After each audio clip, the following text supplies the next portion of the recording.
Hello and welcome to GatherVerse News Unscripted. I'm Lisa Bernard and I'll be your host on Wednesdays and Thursdays. Today we are thrilled to welcome Sandy Carter to the show. Sandy is the Chief Operating Officer of Unstoppable Domains, and she will also help us become more fluent in the lingo of Web3. Today's show is brought to you by How Women Lead. How Women Lead is working to redefine female leadership by elevating women onto corporate boards, making venture capital investing accessible through How Women Invest, and supporting social impact philanthropy through How Women Give. Sandy Carter joins me now. Sandy is the Chief Operating Officer and the Head of Business Development for Unstoppable Domains. It's a platform for user-owned digital identity. And she also is the founder of Unstoppable Women of Web3. Thank you so much for joining us, Sandy. Well, I am really excited to be here, Lisa. This will be fun.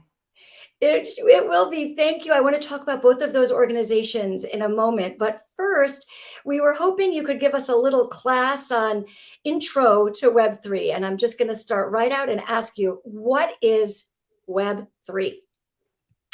Yeah, so there are a lot of definitions about Web3, but let me start with the easiest one. So, in a sentence, Web3 is an open movement to broadly decentralize the internet, allowing for ownership of data and identity.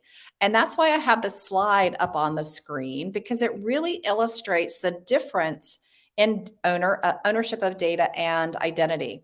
So in the Web 2 world, digital identity is owned by a platform. So today you log into any platform like Google or TikTok or Twitter with a username and password, which is your digital identity. Any of that information now or data that's collected about you is owned by the platform, not by you.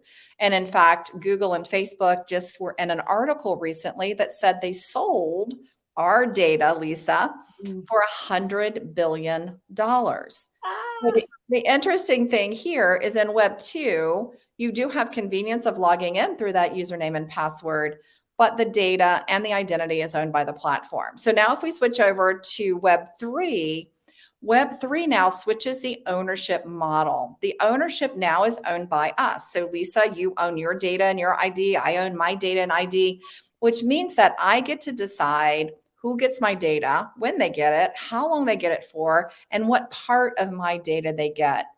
You know, here at Unstoppable Domains, we do believe that ownership of data is a human right. It's essential because it makes up our digital presence. It's who we are.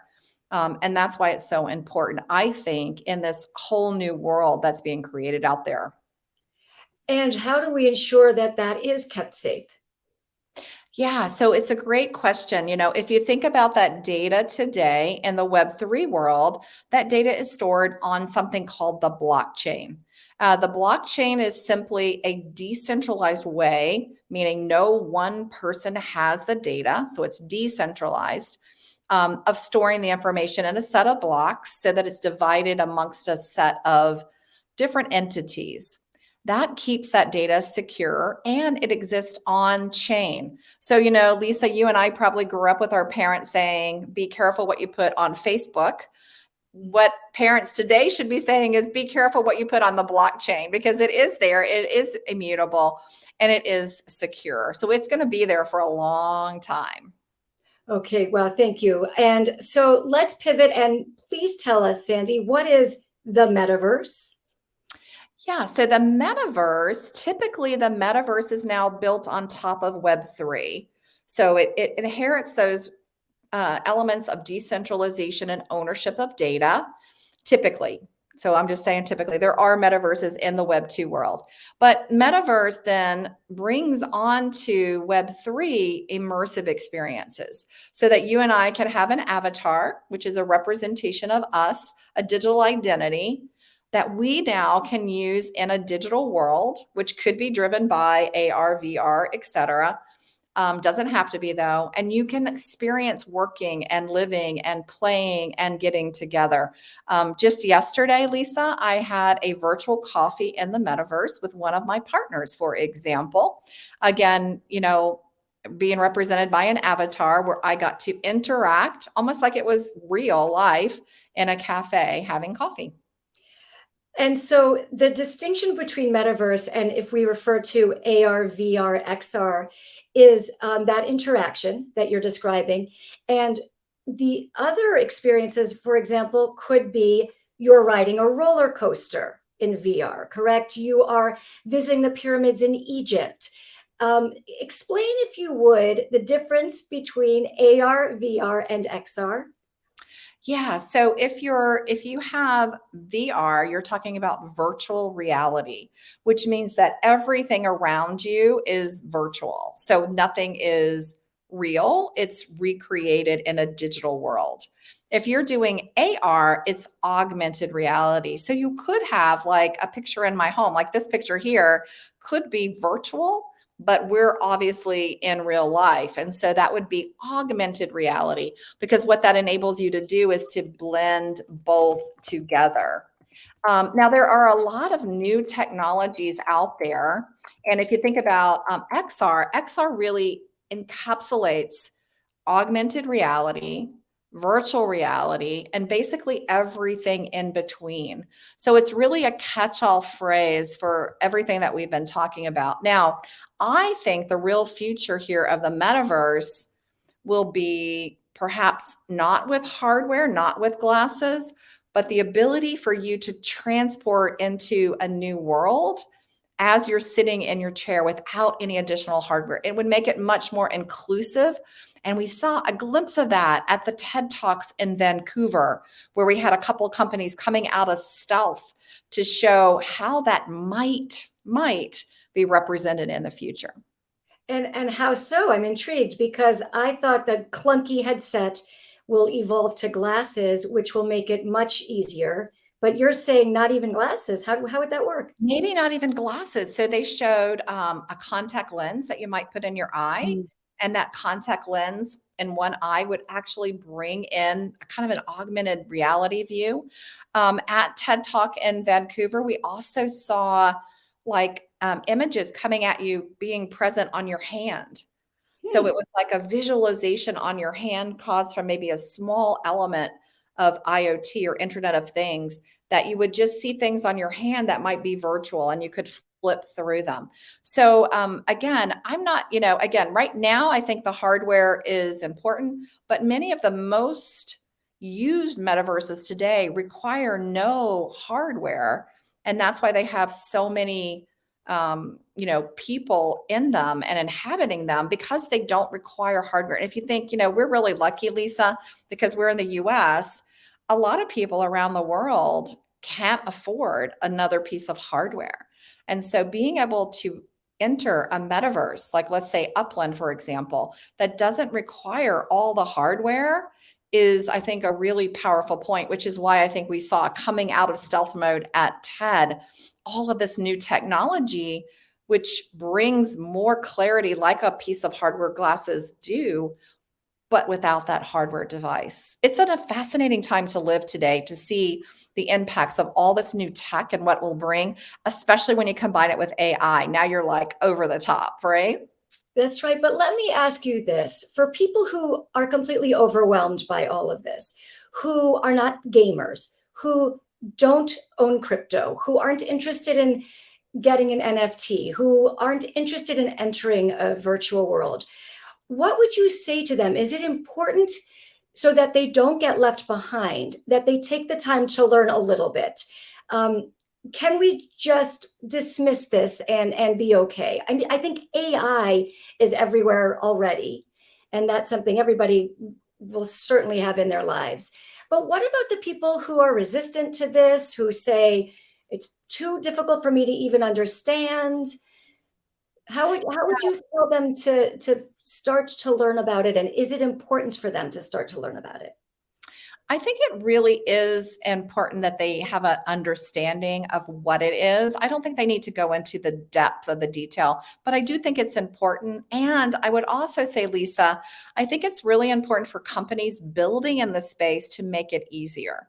So, for example, NFT, non-fungible token, like why did we ever come up with that term? All it is a digital collectible.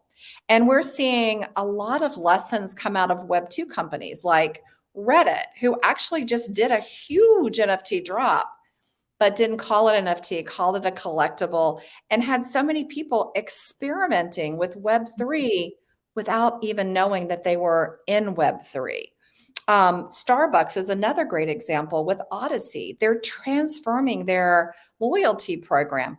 You don't even need to know what's behind the scenes, but blockchain and Web3 is behind the scenes of their new loyalty program.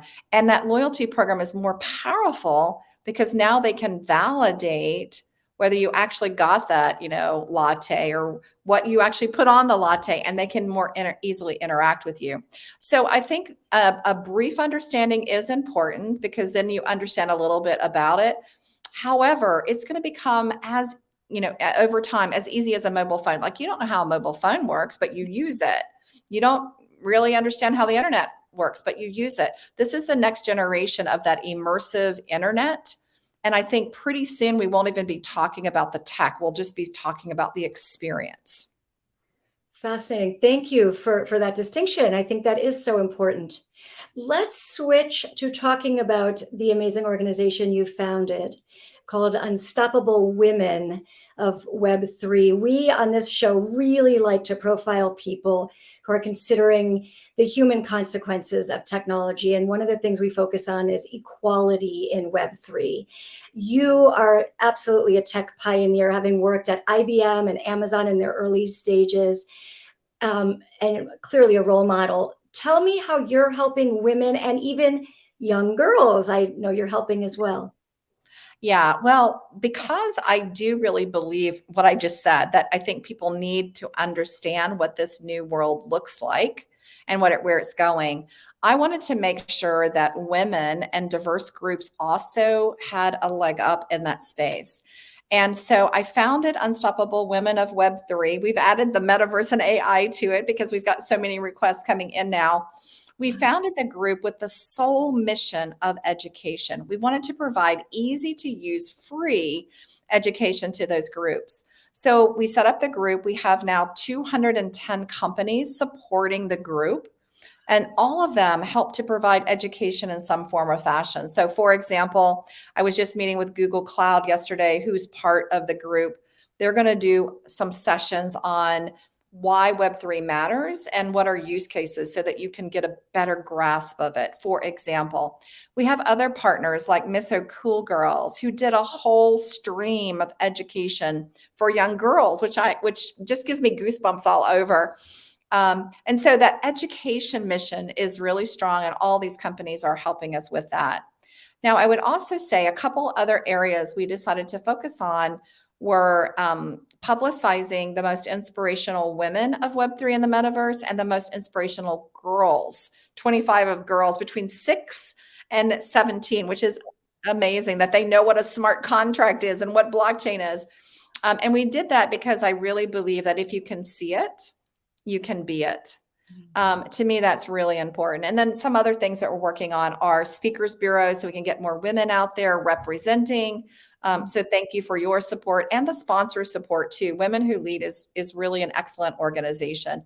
So that's what we're doing with Unstoppable Women of Web3 and the Metaverse. If you're a company and you want to join, we don't charge any money. We just ask that you donate education in some form of fashion and sign a pledge that you're going to be focusing on women and diverse groups as well.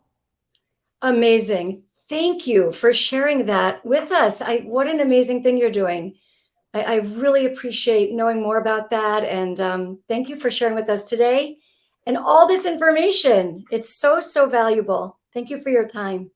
You are so welcome, Lisa. And thank you for spearheading it. Making sure that everybody understands in easy little bite-sized hunks is so important. And you did a great job of bringing that out. So thank you. Thank you. Well, thanks to you. Thank you again for those quick definitions. I'm so grateful. And to all of you out there, we would like to build more of our reporting based on what you'd like to see. So please do share story ideas with us. We're going to put a link in the comments section of this live stream and also on the webpage gatherverse.org/news. You could share some story ideas with us there. On tomorrow's show, Jade Hernandez will be speaking with Dr. Julia Scott, the director of the Brain and Memory Care Lab at Santa Clara University. She'll discuss how Santa Clara University is pushing healthcare forward for dementia caretakers by connecting students and VR technology. If you'd like to sponsor GatherVerse News, you can find information on our website. Thank you again to today's sponsor, How Women Lead, along with their sister organization, How Women Invest. How Women Lead is working to change the landscape for female leaders and investors. Women are done waiting for a seat at the table of power and influence. Through the New Table campaign, How Women Lead is inviting 10,000 female leaders to take their seat, commit to invest in venture capital, support women-founded companies, and disrupt the venture capital landscape. We would also like to thank the lead ambassador for the New Table campaign and the first investor in How Women Lead, and that is Lara Setti. That's it for our show today. Thank you so much for joining me. I hope you'll be here again tomorrow at the exact same time. That is noon Pacific. Have a great day.